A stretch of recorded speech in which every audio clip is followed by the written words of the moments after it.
பணக்காரன் பணக்காரன் ஆயிட்டே இருக்கான், ஏழை ஏழையாவே இருக்கான் அப்படின்றத நம்ம நிறைய இடங்கள்ல கேட்டிருக்கோம். ஆனா ஒரு பணக்காரன் ஏழை ஆகிறதும் ஏழை பணக்காரனா மாறுறதுக்கும் அவங்களுடைய ஹேபிட்ஸ்ல ஒரு சில விஷயங்களை பார்க்க முடியுது. அது என்ன, அது எப்படி இன்ஃப்ளூயன்ஸ் பண்ணும்? ஒருத்தர் ஏழையா இருந்து பணக்காரனாகிறது எதனால, பணக்காரனா இருக்கிறவன் ஏழையா மாறுறது எதனால?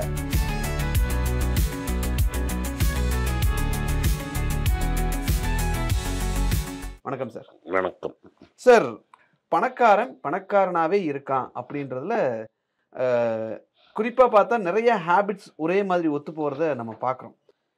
இதுக்கான பேஸ் என்ன சார்? ஃபஸ்ட்டு கவர்மெண்ட்டு, ம் அது எந்த அரசாங்கமாக இருந்தாலும் சரி. நாளைக்கு நானே ஃபைனான்ஸ் மினிஸ்டராக இருந்தாலும் அதை மாற்ற முடியாது. ஏன்னா பணவீக்கம்ங்கிறது ரொம்ப இம்பார்ட்டண்ட். ம் அந்த பணவீக்கம்ங்கிறது தான் பணக்காரனை இன்னும் பெருசாக பணக்காரன் ஆகிட்டே இருக்கும். நான் ஏன் பணக்காரனாக இருக்கேன் அப்படின்னா, என்கிட்ட ஆல்ரெடி அசெட்ஸ் இருக்குது. ஹார்ட் அசெட்ஸ் அப்படிங்கிறது என்கிட்ட இருந்தால் தான் நான் பணக்காரனாக இருக்க முடியும். என்கிட்ட ஆல்ரெடி வீடு இருக்கும், லேண்ட் இருக்கும், கோல்டு இருக்கும், ஸ்டாக் இருக்கும். இது மூணும் இருந்ததுன்னா நான் ஒன்றும் பண்ணாட்டாலும் என்னோடய நெட்ஒர்த் ஏறிகிட்டே இருக்கும். அண்ட் சின்ஸ் அந்த நெட்ஒர்த் ஏறுறச்ச அதில் எனக்கு டேக்ஸ் கிடையாது. ஏன்னா இட்ஸ் நோஸ்டல் இன்கம். ம் ம் சப்போஸ் இப்போ உங்கள் வீடு இருந்தது, நீ ஒரு பெரிய ரைஸ் மில் ஓனரோட பேரன். ஸோ உங்கள் தாத்தா 2 லேண்டாக இருக்குது ரைஸ் மில்லு. உங்கள் தாத்தா எந்த வருஷம் இறந்தார்? 2003. ஓகே, இன்றைக்கி 2025. 22 வருஷத்தில் 10 மடங்குக்கு மேலே ஏறிடுச்சா லேண்டு விலை? இருக்கும் சார். லேண்டு விலை நோஷனல் தான் நீங்க சொல்ற மாதிரி. பஸ் விற்றா அந்த விலைக்கு தானே கிடைக்கும். ஆ 2003 ரேட்டு கிடைக்காது. கிடைக்காது. சும்மா உண்மைதான். நோஷனல் தான், ரியல் தான் அது. ம் ஆனால் டேக்ஸுக்கு நோஷனல். ஆ ஸோ 10 மடங்கும் அந்த பணம் ஏறிடுச்சு வேல்யூ. ம் ஆனால் அதை விற்றுட்டேன்னா அவ்வளோதான். இஃப் யூ கன்சியூம் இட், ம் that's the end. But mostly பணம் ஏறிடுச்சு, ம் ரைட்டா? ஸோ பை பர்த் அவனுக்கு ஆல்ரெடி அந்த அசெட் இருக்குது. அந்த அசெட் அவன் கன்சியூம் பண்ணாத வரைக்கும் எவ்ரி இயர் அந்த அசெட் வேல்யூ ஏறிகிட்டே போகும். என்ன யூஸ் சார்? இரு சொல்கிறத ஃபுல்லாக நீ அவசரப்படுறல. ஓகே அதில் அவன் பில்டிங் கட்டி வாடகை விட்டு வாங்கிட்டு இருப்பான். Okay fine. ஓகே சொல்லுங்க. உங்கள் ஊரில் கோயம்புத்தூர்லலாம் காம்ப்ளெக்ஸ் கட்டுறதுங்கிறது ரொம்ப ஃபேமஸ்ஸு. ம் காம்ப்ளெக்ஸ் கட்டி வாடகை விட்டு வாடகை வாங்கினே இருப்பான், ரைட்டா? தங்கத்தோட வேல்யூ சப்போஸ் எங்கள் அம்மா 2011 இருந்தாங்க. எனக்கு ஒரு 500 கிராமோ 1000 கிராமோ வச்சுட்டு போனாங்கன்னா எனக்கு 85 லட்ச ரூபா எக்ஸ்ட்ரா நோஷனல் வேல்யூ கிடச்சிது. ம் இது நோஷனல் வேல்யூ கிடையாது. இந்த 85 நான் இன்றைக்கி கொண்டு போய் அந்த 1000 கிராம வச்சேன்னா எனக்கு அட்லீஸ்ட் 60-70 லட்ச ரூபா லோன் கொடுத்துருவான். ம் 70 லட்ச ரூபாய்க்கு என்னால் இன்வெஸ்ட் பண்ணி காசை விட்டு வெளில எடுக்க முடியும். ஒரு நல்ல டீல் பண்ணி வெளில எடுக்கிறது ஈஸி. ரொட்டேஷனுக்கு கையில் ஒரு அமௌண்ட் கிடைக்கும். கையில் அமௌண்ட்டு கிடைக்கும்.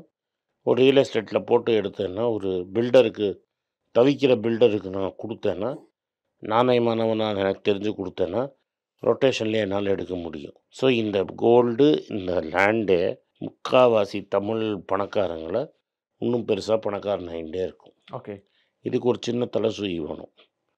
70s எது மெட்ராஸில் க்ரோ ஆகுங்கிற ஏரியா பார்த்தீங்கன்னா எல்லோரும் மணலி தான் சொல்லியிருப்பாங்க. ஓகே எங்கள் அப்பா மணலியில் தான் இருந்து ஒர்க் பண்ணார். ம் ம் நாங்கள் இங்கே இருந்தோம், பட் மணலியில் ஒர்க் பண்ணார். அதுதான் industrial area of Madras, okay Padi industrial area of Madras.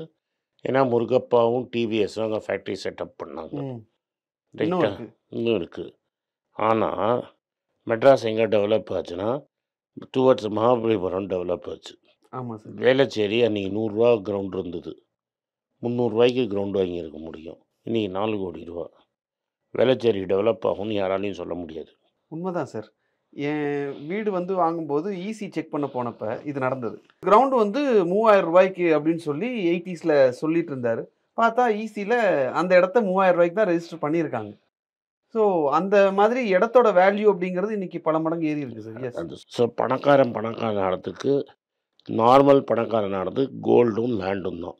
Stock guy கொடுக்காதா sir? இது அவசரப்படுற பற்றி இந்த ஸ்டாக்கெல்லாம் மாடர்ன் கான்ட்ரிபியூஷன். ஓகே இதுக்கப்புறம் சில ஃபேமிலி எப்படின்னா செல்வந்தர் ஆவாங்கன்னா பிஸ்னஸ் ஜெனரேஷன் டு ஜெனரேஷன் கைமாறும். ம் சிலது தான் அது. ம் 10ல் 8 பேர் பிஸ்னஸை சாவடிச்சிருவாங்க. 10ல் 2 தான் அந்த பிஸ்னஸை ஒழுங்காக பாதுகாப்பாங்க. ம் TVS family Murugappa family, Amalgamations, இது மாதிரி என்னால் விரல விட்டு 10-15 பேர் எழுதிட முடியும் ஹையஸ்ட் லெவலில். அது மாதிரி மிட் லெவலில் ஒரு 20 ஃபேமிலி சொல்ல முடியும். ஆனால் மிட் லெவல்லையும் ஹை லெவல்லையும் விட்டவனா 1000 பேர் சொல்ல முடியும். ஸோ எய்தர் நீ ஃபேமிலி வந்து ஒரு பிஸ்னஸை 3-4 தலைமுறையாக வச்சு அதுலேயே லேண்டெல்லாம் வாங்கியிருப்பான். ஸோ அந்த பிஸ்னஸும் காசு கொடுக்கும், கோல்டும் காசு கொடுக்கும், லேண்டும் காசு கொடுக்கும். அது ரொம்ப ரேர். நார்த்தில் ஜாஸ்தி. ஓகே, அப்போ நீங்கள் சொல்கிற ஒரு ஸ்ட்ராட்டஜி இது கூட பெருசாக ஒத்து போகுது சார். பணத்தை சேர்த்து வை அப்படின்னு சொல்கிறீங்க. நிறைய பேர் கேட்குற கேள்வி வந்து, இன்றைக்கி நான் சேர்த்து வச்சு என்ன யூஸ், நான் வாழாமல் போயிடுறேனே அப்படிங்கிறது. இன்றைக்கி நான் சேர்த்து வச்சாதான் அடுத்தடுத்து வர்றவங்களாவது ஒரு பேஸ் இருக்குன்றது. ஆமாம், நான் பேஸ் இல்லாமல் நீ இன்னைக்கு பேஸ் இல்லாமல் இருக்க, உன் ஃபேமிலியும் அப்படி பேஸ் இல்லாமல் இருக்கக்கூடாது, அதுக்கு ரெடி பண்ணு அப்படிங்கிறது தான் நீங்கள் சொல்கிற ஸ்ட்ராட்டஜியா சார்? அது அப்படி தான் ஒத்து போகுது, அப்படி தான் புரிஞ்சுக்க முடியுது. அப்படி தான் முடியும். அண்ட் ஒரு தலைமுறை ஏர்ன் பண்ணால் நீங்கள் லாஸ் ஆகிறது எப்படின்னு கேட்டீங்க. ஒரு தலைமுறை ஏர்ன் பண்ணால் 4 தலைமுறை சாப்பிட்டு அதை அழிச்சிரும். அது நீங்கள் கவலையப்பட வேண்டாம். ஒரு சொத்துன்னு இருக்குன்னா அண்ணன் தம்பி சண்டை பின்னாடியே வரும். இந்த சினிமாவில் தான் அண்ணன் தம்பிலாம் சேர்ந்து இருக்கிறது. 10 அண்ணன் தம்பியில் 8 அண்ணன் தம்பி ஒருத்தர் வெட்டின்னு குத்திப்பான். பணக்கார ஃபேமிலி ஏழையாகிறதுக்கு ஒன்லி ரீசன் அண்ணன் தம்பி அக்கா தங்க சொத்து அடிதடி சண்டை தான். பார்த்துட்டு இருக்கிறவங்களுக்கெல்லாம் புரியும் சார். ஏன்னா எல்லாத்துக்குமே அந்த ஒரு பர்சனல் எக்ஸ்பீரியன்ஸ்னு ஒன்று இருக்கும்ல. சொத்து சண்டை, நான் தப்பே பண்ண மாட்டேங்க, சித்தப்பா தான் தப்பு பண்ணுவாம்மா. அப்படி கிடையாது. ஒரு விரல் நீங்கள் காட்டினேன்னா 3 விரல் ஒன்றா காட்டுது.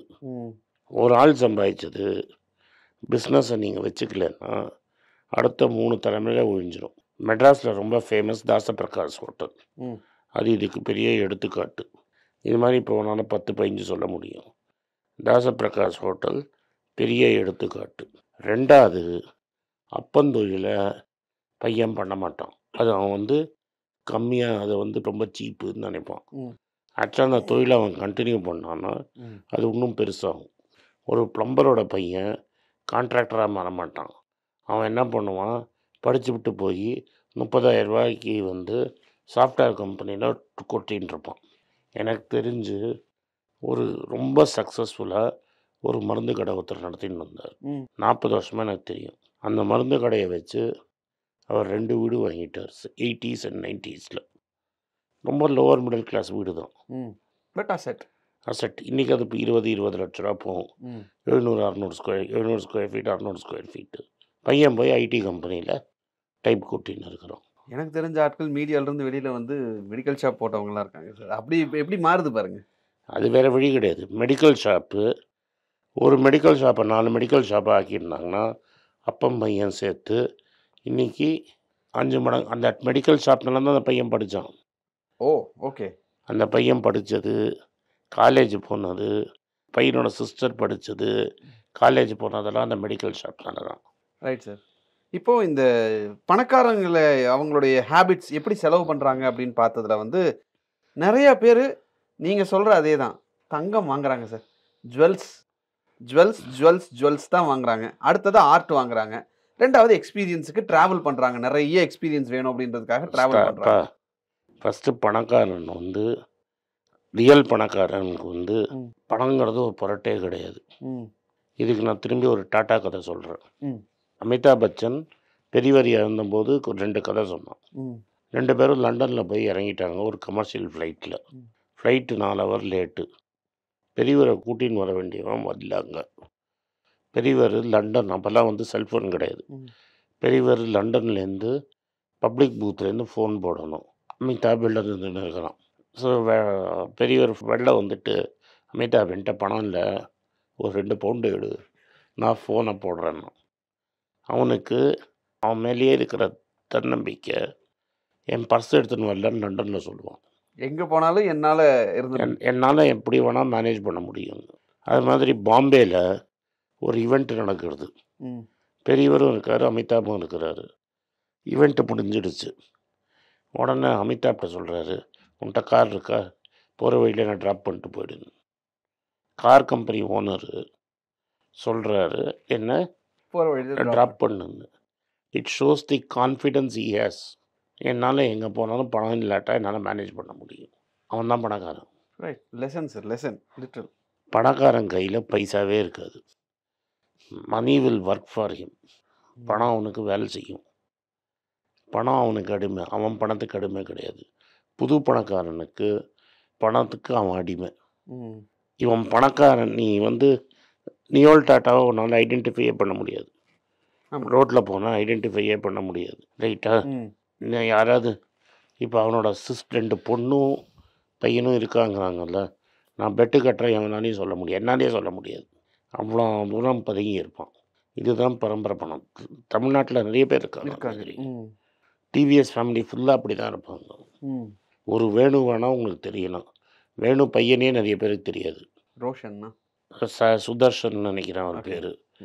யாருக்குமே தெரியாது. மேபி அந்த ஸ்போர்ட்டிங் இண்டஸ்ட்ரியில் இருக்கிறவங்களுக்கு வேணால் தெரிஞ்சிருக்கலாம். மில்கி மிஸ் ஓனர் எப்படி இருப்பான்னு உங்களுக்கு தெரியுமா? நான் எதுக்கு சொல்ல வரேன்னா, அவன்லாம் வெளில யார் சோஷியல் மீடியாவில் இன்ஸ்டாவில் நான் இது மாதிரி பணம் என்கிட்ட இருக்குதுன்னு ஷோ ஆஃப் பண்ணுறானோ அவன் நிஜமான பணக்காரனவே இருக்க மாட்டான். பணக்காரன் என்கிட்ட பணம் இருக்குன்னே காட்டிக்க மாட்டான். நீ அவன் பணக்காரனே உனக்கு தெரியாது. Fine sir. அதான் அவங்களுடைய இதில் பார்க்கும்போது நீங்கள் ஹேபிட்னு கேட்டதுனால அதான் நீங்கள் அதான் எக்ஸாக்ட்லி நீங்கள் சொல்கிற மாதிரியே தான். அவங்க most of the investment safer பெட்டுக்கு கோல்டில் தான் வச்சுருக்காங்க. Gold land. ரைட்டாக டயர் 2 டயர் 3 இருக்கிறவன்லாம் கோல்டு லேண்டு. டயர் 1 இருக்கிறவன் தான் ஸ்டாக் வச்சுருப்பான். டயர் 2 டயர் 3 இப்போ வச்சுருக்காங்க. அவன் கூட என்ன வச்சுருக்கான், ஒரு அமௌண்ட்டு வச்சுருப்பான். என்கிட்ட 50 கோடி இருக்குன்னா 2 கோடி ஸ்டாக்கில் இருக்கும். பட் அமெரிக்காவில் என்ன வித்தியாசம்னா, இவன் சம்பாதிச்சவன் எல்லாருமே ஸ்டாக்கில் சம்பாதிச்சிருப்பான். சம்பாதிச்சதே ஸ்டாக்கில் தான். ஓகே. அண்ட் அமெரிக்காவில் நீ சம்பளம் வாங்கி பணக்காரனே ஆக முடியாது. அதனால் நான் சொல்கிறேன், இந்தியாவிலேயும் அந்த நிலைமை வரும். நீ சம்பளம் வாங்கி பணக்காரனாக ஆகவே முடியாது. இன்னும் அந்த நிலைமை வரல. பட் அந்த நிலைமை கூடிய சீக்கிரம் வந்துடும். சார், இப்போது நம்ம வாங்கக்கூடிய சம்பளம் ஆர் செலவு அப்படிங்கிறதெல்லாம் தாண்டி ஒரு பாலிசி அப்படின்னு ஒரு கவர்மெண்ட் டிசைட் பண்ணும்போது, நீங்கள் முதல்ல சொன்னீங்க கவர்மெண்ட் தான் காரணம் அப்படின்னு ஒரு விஷயத்த. ஸோ பாலிசி அப்படின்னு ஒரு விஷயத்த அவங்க டிசைட் பண்ணும்போது எல்லா பாலிசியுமே செலவு பண்ணுறவங்களுக்கு ஏதுவாகவே இருக்கே, சேமித்து வைக்கிறவங்களுக்கு ஏதுவாக எந்த பாலிசியுமே பெருசாக எப்படி பண்ண முடியும்? கவர்மெண்ட் தானே பிக்கஸ்ட் கடனாளி. ஓகே. அப்போ நான் செலவு பண்ணணுங்கிறத அவங்க ஊக்குவிச்சு தான் ஆகணுமா? அந்த பணத்தோட வேல்யூ குறைச்சா தான் அவனால் வட்டி கட்ட முடியும். அவன் தானே பிக்கஸ்ட்டு வட்டி கட்டணும். அப்போ பணத்தோட வேல்யூ குறைக்காமல் இருந்தான்னா அவன் எப்படி வட்டி கட்டுவான்? 10 வருஷத்துக்கு முன்னாடி கடன் வாங்கி 100 ரூபா வட்டி கொடுத்துன்னு இருப்பான். 10 வருஷத்துக்கு கொடுக்க வேண்டிய 100 ரூபாவை இன்றைக்கி 100 ரூபா கொடுத்துன்னு இருப்பான். அன்றைக்கி 100 ரூபா என்ன வாங்கிட்டு இன்றைக்கி 100 ரூபா என்ன வாங்கும்? அதில் பாதி தான் இருக்கும். So it is in the selfish interest of any government to keep inflating the value of currency. ஒரு எந்த அரசாங்கத்தோட இன்ட்ரெஸ்ட்டுமே பணத்தோட மதிப்பை அழிக்கிறதுல தான் இருக்கும். பணத்தோட மதிப்பை உயர்த்துறதுல ஒரு டெமோக்ராட்டிக் அரசாங்கம் பண்ணவே முடியாது. இது ஃபண்டமெண்டல் அயர்ன் ரூல். அப்போ அப்படி பண்ணும்போது என்ன நடக்கும் சார்? என்னது? பணத்தோட மதிப்பை குறைச்சிக்கிட்டே வரும். ஹார்ட் அசெட் வேல்யூ ஏறும், லேண்ட் வேல்யூ ஏறும், பில்டிங் வேல்யூ ஏறும், ஸ்டாக் வேல்யூ ஏறும். அப்போது நீங்கள் சொல்கிற மாதிரி பார்த்தா ஒரு இன்ஃப்ளேஷனுக்கு ஈக்குவலாக டஃப் கொடுக்கறதுக்கு ஒரு இன்வெஸ்ட்மெண்ட், அதில் லிக்விடிட்டி இருக்குது அப்படின்னு பார்த்தா கோல்டு மட்டும்தான். அதனால தான் நான் கோல்டு வாங்குறேன். இதுதான் நீங்கள் கோல்டுக்கு பின்னாடி வச்சிருக்கிற ரகசியமா சார்? ஒன் ஆஃப் தி அமெரிக்காவில் டைட் பண்ணால் கோல்டு கரெக்ட் ஆகும். அமெரிக்காவில் எப்போ டைட் பண்ணுவான் பண்ண மாட்டாங்கிறத நீங்கள் பார்த்துக்கிட்டே இருக்கணும். Okay sir, fine, right sir. So பணக்காரங்க எப்படி பணக்காரங்க ஆகுறாங்க, அவங்களுக்கு இருக்கக்கூடிய ஹேபிட் என்ன அப்படிங்கிறத பற்றி பேச ஆரம்பித்து ஆனந்த் சார்ட்டு அவர் கோல்டை ஏன் இன்வெஸ்ட் பண்ண சொல்கிறார் அப்படிங்கிறதுக்கான ரகசியத்தையும் வாங்கியிருக்கோம். அதுவும் ஒன் ஆஃப் தி ரகசியம் அப்படின்னு அவரும் சொல்லியிருக்காரு. ஸோ இந்த வீடியோவை ஃபுல்லாக பார்த்துருப்பீங்க. பார்த்துட்டு அடுத்த ஸ்டெப் என்ன பண்ணணும், ஒரு ஃபேமிலி ஏன் பணக்காரனாக மாறலை அப்படின்றதுக்கான விளக்கம் ரொம்ப தெளிவாக கிடச்சிருக்கும். அந்த தெளிவை நமக்கு கொடுத்ததுக்கு ஆனந்த் சாருக்கு நன்றி. நன்றி. மீண்டும் இன்னொரு நிகழ்ச்சியில் சந்திக்கலாம். நன்றி, வணக்கம். வணக்கம். எனக்கு ஒரு விஷயத்தை அட்டென்ஷனுக்கு கொண்டு வந்திருக்காங்க. என்னோட ஏஜ் ஜென்ரேட்டட் இமேஜை பார்த்து யாரோ ட்ரேடிங்க்கு பணம் கொடுத்து ஏமாந்துருக்காங்க. ப்ளீஸ், உங்களுக்கு நான் பல தடவை சொல்லிட்டேன், இப்பவும் சொல்கிறேன், நான் யார்கிட்டையும் பணம் டைரெக்டாக வாங்குறது இல்லை, அப்பாயின்மெண்ட் பார்க்குறதே கிடையாது. அதனால் என்னை பார்க்கலான்னு யாராவது காசு கேட்டாலும் இல்லைன்னு சொல்லிவிடுங்க. அடுத்தது ஒரு இமெயில் ஐடி இருக்குது, அதில் போட்டால் எங்கள் டீம் கான்டாக்ட் பண்ணுவாங்க. அது டைம் ஆகுதுன்னா வினோதோட இன்ஸ்டாகிராம் அக்கௌண்ட்டில் வினோத்தை மெசேஜ் பண்ணுங்க. அவன் என் தம்பி, அதுலேயும் அவன் காசு கேட்க மாட்டான். காசு கேட்குறாங்கன்னா ஏமாறுறீங்க. யார் என்ன சொன்னாலும் கம்பெனிக்கு செபி அல்லது ஐஆர்டிஏ அல்லது ஆர்பிஐ ரெஜிஸ்ட்ரேஷன் இருக்கணும். இந்த 3 ரெஜிஸ்ட்ரேஷன் ஏதாவது இருந்தால் தான் உங்களோட பணத்தை நீங்கள் கொடுக்கணும். நீங்கள் இன்கேஸ் ஆஃப் இன்சூரன்ஸ் டைரெக்டாக இன்சூரன்ஸ் கம்பெனிக்கு தான் கொடுக்கணும். இன்கேஸ் ஆஃப் ட்ரேடிங் நீங்களே புரோக்கர்கிட்ட போட்டு ட்ரேட் பண்ணணும். மியூச்சுவல் ஃபண்டும் கம்பெனிக்கு தான் கொடுக்கணும். த்ரூ எக்ஸ்சேஞ்சு நீங்கள் வாங்கிக்கலாம். இதெல்லாம் எதுக்கு நான் உங்களுக்கு சொல்கிறேன்னா, யாரையாவது சொல்கிறாங்கன்னு நம்பி ஏமாறாதீங்க. உங்களுக்காக நான் ட்ரேட் பண்ண முடியாது, அது இல்லீகல். நான் ட்ரேடும் பண்ணுறது கிடையாது. அதனால் ட்ரேடிங் ப்ராஃபிட் பண்ணி தரேன்னு சொல்கிறது ஏமாத்தல். எனக்கு ட்ரேடிங் பண்ண தெரியாது. என் பேரை சொல்லி ட்ரேட் பண்ணி உங்களுக்கு ப்ராஃபிட் ஷேரிங்னா ஃப்ராடு, ஏமாற்றம். நான் யார்கிட்டையும் காசு கேட்கல, கேட்கவும் மாட்டேன்.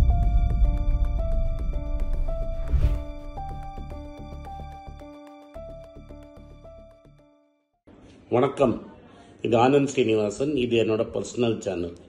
மணி பேச்சுக்கு தனியாக ஒரு சேனல் இருக்குது, அது டெலிகிராஃப் சேனல். இது என்னோட பர்சனல் சேனல். நான் என்ன நினைக்கிறேன், நான் தத்துவ பேச்சை பற்றி என்ன பேசுகிறேன், நான் பொருளாதாரத்தை பற்றி என்ன நினைக்கிறேன், ஜென்ரல் பொருளாதாரத்தை பற்றி நினைக்கிறேன், என் ஐடியாலஜியை பற்றி நான் என்ன நினைக்கிறேன், என்னோட ஃபிலாசபி, என்னோட நம்பிக்கை, ரமண மகரிஷி, சார்லி மங்கர் பற்றிலாம் என்ன நினைக்கிறேன்னு இதில் பேசுவேன். இதில் வீடியோ அப்டேட் அப்பப்போ வரும்.